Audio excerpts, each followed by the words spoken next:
AP CM Chandrababu deputy CM Pawan కళ్యాణ్లపై మాజీ మంత్రి ఆర్కే రోజా సంచలన వ్యాఖ్యలు చేశారు. తిరుమల శ్రీవారి లడ్డు వివాదం నేపథ్యంలో ఆలయాల్లో ప్రత్యేక పూజలకు వైసీపీ పిలుపునిచ్చింది. ఈ నేపథ్యంలో తమిళనాడులోని మదురై మీనాక్షి ఆలయంలో రోజా పూజలు నిర్వహించారు. అనంతరం మీడియాతో మాట్లాడుతూ చంద్రబాబు పవన్ కళ్యాణ్లపై హాట్ కామెంట్స్ చేశారు. వారిద్దరూ సనాతన ధర్మం గురించి మాట్లాడడం విడ్డూరంగా ఉందన్నారు. చంద్రబాబు ఏ పూజలు చేసినా షూ వేసుకుంటారన్నారు. ఆయనకు దేవుడంటే భయం లేదు, భక్తి లేదని గతంలో చంద్రబాబు కుల రాజకీయాలు చేశారన్నారు. ఇప్పుడు మత రాజకీయాలు చేస్తున్నారని చెప్పుకొచ్చారు. ఇక పవన్ కళ్యాణ్ భార్య క్రిస్టియన్ అని, వారి పిల్లలు బాప్టిజం తీసుకున్నారని, పవన్ కూడా బాప్టిజం తీసుకున్నానని చెప్పారన్నారు. వీళ్లు సనాతన ధర్మం గురించి మాట్లాడడం దెయ్యాలు వేదాలు వల్లించినట్లుగా ఉందని ఘాటు విమర్శలు గుప్పించారు. తిరుమల శ్రీవారి లడ్డు కల్తీ వ్యవహారంలో మేము సిబిఐ ఎంక్వైరీ డిమాండ్ చేస్తున్నామని స్పష్టం చేశారు రోజా.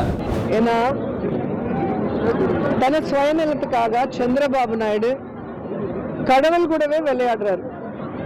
இதுவரைக்கும் அவர் லைஃப் பொலிட்டிக்கலா நீங்க பார்த்தீங்கன்னா சந்திரபாபு நாயுடு சுயநலத்துக்காக யாரை வேணாலும் பலி கொடுப்பாங்கிறது நீங்க ஹிஸ்டரி பார்த்தாலே தெரியும்.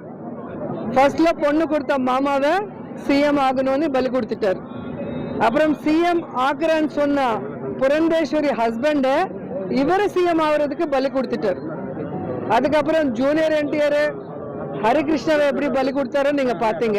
என்டிடிபி ரிப்போர்ட் இதுல கிளியரா இருக்கும். மார்ச்சோட ஜெகன்மோகன் ரெட்டி சார் சிஎம் முடிஞ்சிச்சு, எலெக்ஷன் அனௌன்ஸ் பண்ணாங்க. ஜூன்ல சந்திரபாபு நாயுடு சிஎம் ஆனார். ஜூலைல தான் அந்த டேங்கர்ஸ் வந்திருக்கு.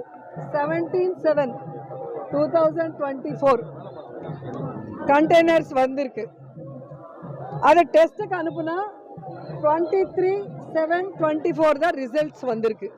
அந்த 23 அன்னைக்கே Tirumala EO Shamal Rao press meet வச்சுட்டு இதுல வனஸ்பதி வெஜிடபிள் ஃபேட் மிக்ஸ் ஆனதுனால 8 கண்டெய்னர்ல 4 நல்லா இருக்கு உள்ள அனுப்புனா, 4 கண்டெய்னர்ல வனஸ்பதிக்கு வெஜிடபிள் ஆயில் மிக்ஸ் ஆனதுனால ரிஜெக்ட் பண்ணிட்டோம், யூஸ் பண்ணலான்னு கிளியரா ஒரு ஈஓ சொல்லியிருக்காங்க. ஏன்னா டிடிடி ஈஓ கண்ட்ரோல்ல இருக்கும்.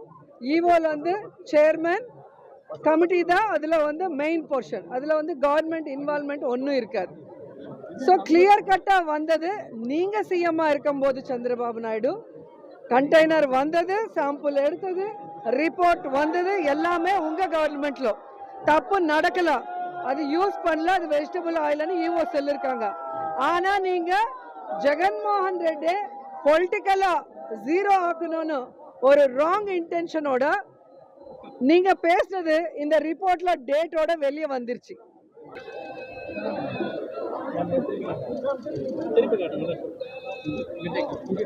எந்த பூஜை பண்ணாலும் ஷூஸ் போட்டுட்டு தான் பண்ணுவார். நீங்க எந்த போட்டோ வேணாலும் பாருங்க, எந்த போட்டோ பார்த்தாலும் ஷூஸ். அவங்களுக்கு கடவுள்னா பக்தி இல்ல, பயம் இல்ல. சோ ஒரு வாட்டி உங்களுக்கே தெரியும், வெயிக்கால மண்டபம் திருமலையில அவர் டெஸ்ட்ராய் பண்ணதுனால அதே திருமலையில பாம் பிளாஸ்ட் ஆயிருக்கு. ஸோ கடவுள் பனிஷ்மெண்ட் கொடுத்தார். ஆனாலும் புத்தி வராம மறுபடி தப்பு பண்ணிட்டு இருக்காரு. அவர் ஜெகன்மோகன் ரெட்டி டார்கெட் பண்றன்னு நினைக்கிறார். ஆனா இன்னைக்கு ஆந்திரால மட்டும் இல்ல, இந்தியால மட்டும் இல்ல, உலகம் முழுக்க வெங்கடேஸ்வர சுவாமிய பூஜை பண்றவங்க பக்தியோட அந்த லட்டுவை பிரசாதத்தை தம அதிருஷ்டமா நினைச்சு சாப்பிட்றவங்கள ஒரு கன்ஃபியூஷன்ல போட்டுட்டு இன்னைக்கு சாமி மேலே நம்பிக்கை போற அளவுக்கு சந்திரபாபு நாயுடு பண்றாருன்னா, அந்த மாதிரி டட்டி பாலிடிக்ஸ் பண்ற பொலிட்டீஷியனை இது வரைக்கும் யாரும் பார்த்திருக்க முடியாது. இன்னைக்கு மறுபடியும் நான் கிளியரா சொல்றேன், அவங்க சொல்ற ஒவ்வொன்றுமே பொய்யா பேசுறாங்க. இன்னைக்கு அவரோட டைரக்ஷன்ல பவன் கல்யாண் சொல்றாங்க, ஏன் நந்தினி நெய் யூஸ் பண்ணல, ஏன் கம்மி ரேட்டுக்கு நெய் யூஸ் பண்றீங்கன்னு சொன்னீங்க. ஸோ நான் அதுக்கு தான் எல்லாமே கொண்டு வந்தேன். 2014 அக்டோபர்லேருந்து அவங்க ஆட்சிக்கு வந்தாங்க. 2014 to 19 அப்போ அந்த நந்தினி நெய் ஃபர்ஸ்ட் டைம் 306க்கு வாங்கியிருக்காங்க. அதுக்கப்புறம் ஏன் கொடுக்கல 2015ல் வேற ஆளுக்கு கம்மி ரேட்டுக்கு வித்திருக்காங்க. ஸோ இது வந்து நீங்கள் உங்களுக்கு கொடுக்குற ஒவ்வொரு காப்பி நீங்கள் பார்த்துக்கோங்க. 2014 to 2024 வரைக்கும் டெண்டர் ப்ராசஸ் என்ன, எந்த மாதிரி L1 கொடுப்பாங்க டெண்டரு, அதில் என்ன டெண்டர் யாருக்கு L1 கொடுப்பாங்க, யார் வந்து நெய் எப்படி சரஃபரா பண்ணுவாங்க, அது எப்படி டெஸ்ட் பண்ணுவாங்க, டெஸ்ட் பண்ணி எப்படி அனுப்புவாங்க, டெஸ்ட்டில் சரியாக இல்லைன்னா எப்படி ரிஜெக்ட் பண்ணுவாங்க, எந்தெந்த கவர்மெண்ட்டில் எத்தனை வாட்டி ரிஜெக்ட் ஆயிருக்குன்னு இதில் கிளியராக இருக்குது. ஸோ ரிஜெக்ட் ஆனது ஜூலை 23 ஒரு ஈவோ சொன்னதுக்கப்புறம் 2 monthsக்கு அப்புறம் செப்டம்பரில் தெலுங்கு தேசம் ஆஃபீஸ்லேருந்து ஒரு ஃபேக், ஒரு பொய்யான ஒரு ரிப்போர்ட் வந்து வச்சு இதில் அனிமல் ஃபேட் மிக்ஸ் ஆயிருக்குன்னு சொல்ல வச்சாங்க. சனாதன தர்மம்காக நாங்கள் ஃபைட் பண்ணுறோன்னு சொல்கிறவங்க சாமியை கும்பிட்றதில்ல, சாமியை நம்புறதில்ல. அவங்க பண்ணுற வேலைங்களை பார்த்தாலே உங்களுக்கு தெரியும். பவன் கல்யாணோட அப்பா வந்து அவங்க பாட்டி விளக்கு ஏற்றுனா அவங்க அப்பா அந்த விளக்குல, சாமிக்கு ஏற்றின விளக்குல சிகரெட் பிடிப்பாருன்னு பவன் கல்யாண் ஒரு இன்டர்வியூவில் சொல்லியிருக்காங்க. அவங்க பிரதர் அண்ணா நாகபாபு கடவுளே இல்லை, இதெல்லாம் ட்ராஷு, கடவுள் ஒரு பற்றி கேவலமாக பேசியிருக்காங்க. அவரோட ட்வீட்டு பார்க்கலாம், அவரோட வீடியோ நீங்கள் அடித்தாலும் யூடியூப்பில் கிடைக்கும். இதே பவன் கல்யாண் என் பொண்டாட்டி கிறிஸ்டியன், என் பசங்க பாப்டிசம் எடுத்திருக்காங்க, நான் கூட எடுத்திருக்குன்னு சொல்லிட்டு அவர் சொல்லியிருக்காரு. இப்போ சனாதன தர்மம்னு சொல்லி நாங்கள் ஏதோ தர்மத்தை வந்து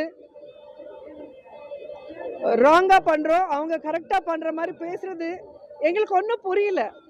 எங்களுக்கு என்ன ஷாக்குன்னா, ஃபஸ்ட்டு ஒரு திருப்பதி பொண்ணா திருப்பதி மேலே இவ்வளோ பெரிய பழி போட்டுட்டு சாமியை வந்து ரோட்டுக்கு கொண்டு வந்துட்டாங்க. இந்த அவரோட பாலிடிக்ஸ், அவர் சர்வைவ் ஆகிறதுக்கு, அவர் பண்ண தப்பு எல்லாமே யாரும் பார்க்கக்கூடாது பேசக்கூடாதுங்கிறதுக்கு பண்ணிட்டாரு. இப்போ ஜனங்க வந்து திருமலா வந்தால் லட்டு வாங்கலாமா வேண்டாமா, இந்த லட்டுல கலந்துருக்கா கலக்கலையா ஒரு கன்ஃபியூஷனில் இருக்கார். நார்த் இந்தியன்ஸு, சவுத் இந்தியாவில் கர்நாடகா, தமிழ்நாடு, இவங்க எல்லாம். ஆந்திராவில் யாரும் நம்ப போகிறது கிடையாது, தெலுங்கானாவில் யாரும் நம்ப மாட்டாங்க சந்திரபாபு நாயுடு. ஏன்னா அவரோட டட்டி பாலிடிக்ஸு கம்பைன்ட் ஸ்டேட்டில் பார்த்துருக்காங்க, டிவைடான ஸ்டேட்டில் கூட பார்த்துருக்காங்க. ஸோ இன்னைக்கு வந்து நாங்கள் கிளியர் கட்டாக சந்திரபாபு நாயுடுக்கு பவன் கல்யாணுக்கு சம்பந்தம் இல்லாமல் வெளியே ஸ்டேட்லேருந்து எங்கள் ஸ்டேட்டுக்கு வந்து ட்ராமா ஆடுற பிஜேபி சின்ன சின்ன லீடர்ஸ் யாரோ இருக்காங்களோ அவங்க. ஏன்னா மோடி சாருக்கு தெரியுமா இல்லைன்னு எங்களுக்கு தெரியல. ஸோ இவங்க எல்லாருக்கும் நாங்கள் சொல்கிறது ஒன்று தான், உண்மையிலே தப்பு நடந்திருந்தா நாங்களே கேட்குறோம், சிபிஐ என்கொயரி போடுங்க, சுப்ரீம் கோர்ட்டு ஜட்ஜு அதுக்கு பரிவேட்சணை பண்ணணும். ஏன்னா அவரோட இதில் தான் நடக்கணும். சுப்ரீம் கோர்ட்டில் பில் இருக்குது, விசாரணை பண்ணுங்க, தப்பு பண்ணுறவங்கள தண்டிங்க. அதில் கலந்திருந்தா அதுக்கு யார் அவங்கள தண்டிக்கணும், அது இல்லாமல் பொய் சொல்லியிருந்தா பொய் சொன்னவங்கள தண்டிக்கணும். இதுதான் நாங்கள் கேட்குறோம்.